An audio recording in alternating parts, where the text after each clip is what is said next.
Hello and welcome to this community meeting. I'd like to welcome my guest, Mr. Fadi Jada, here from Lend Lease, to speak with us in regards to Barangaroo project. Hello Fadi, and thank you for being here. Thank you for having me. Barangaroo is a huge project and has been closed off for the public for over 100 years.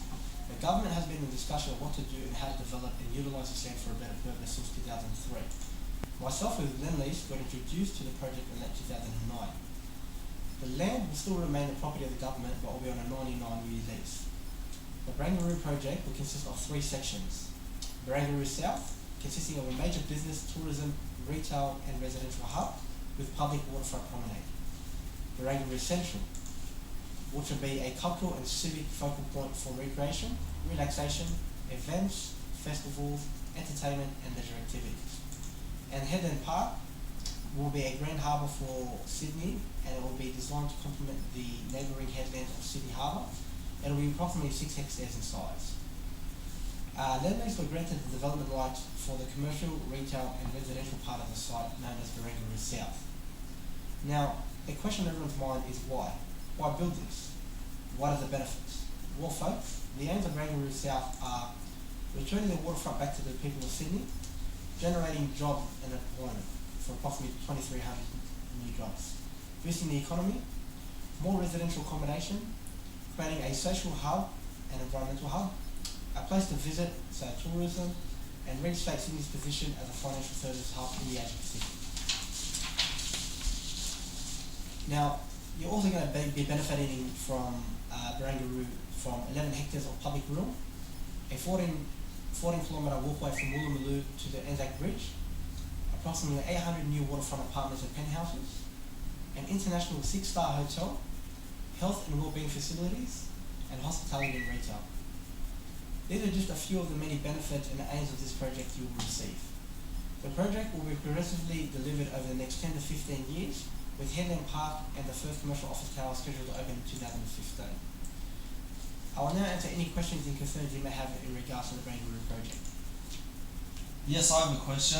Just wondering, with the project of this nature, what is the process involved and what aspects will I take into account? That's a very good question. This project is described as a state significant development. Now that entails a slightly different process to a standard DA, but mainly entails a 3-step process. The first step is an environmental assessment. The second step involves an exhibition and consultation. The third step involves assessment and determination, and then certain conditions may be implicated within development within this process.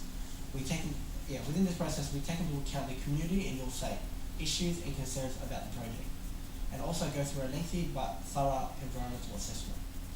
The assessment involves an environmental impact statement, which is designed to outline the impacts of the project and find ways to minimise the impact. There is also an additional application process for the hotel, which is called an unsolicited process. Were there any problems that occurred? And if so, what problems did you come across during the planning process of Barangaroo? Every major development has its problems and setbacks, which will pop up unexpectedly.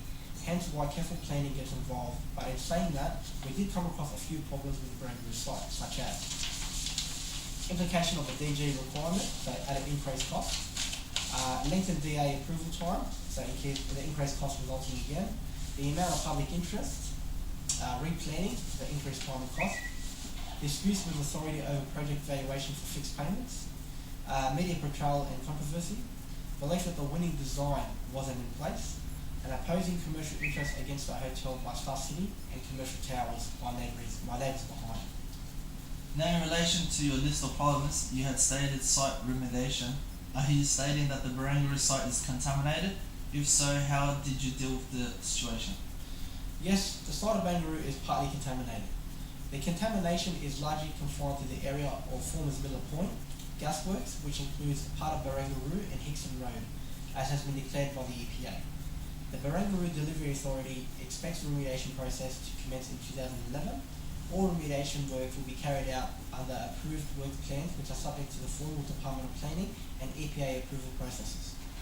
The remediation process is a process undertaken called SISCO, called Surfactant Enhanced Situ Chemical Oxidation. This technology enables remediation of contamination where it lies underground without bringing it to surface. This is a beneficial process because the chemicals used to treat the contamination aren't dangerous and will have minimal impact on the land and with the need for minimal excavation and a minimal noise impact on neighbours and surrounding development.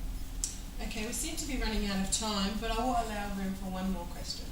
Since there were so many problems undergoing in this process, what do you believe you could do, what you could have done differently, and what would you change? What about the opposing parties? We could have done a proactive community consultation, maybe speeding things up while involving the community earlier in the planning process rather than later. Early engagement into the process and better planning, an upfront agreement of price for the project, a proactive media releases rather than reactive, prepare best proposal for the greater community. In regards to the people opposing development, there will always be people against development, whether it's for environmental or competitive purposes, or simply for the fact not in my backyard. And we take these factors into consideration, but people in Sydney need a place to work, to eat, to socialise, to relax. And if we can't build in anyone's backyard, then we will struggle even more with the lacking of infrastructure in Sydney. We at Lendlease are just trying to find a balance of environmental, social and economic sustainability while minimising the impact and involving the people of Sydney within this process. Thank you for your time, and if you'd like any more information, please visit our website or contact our support team available 24 hours. Thank you.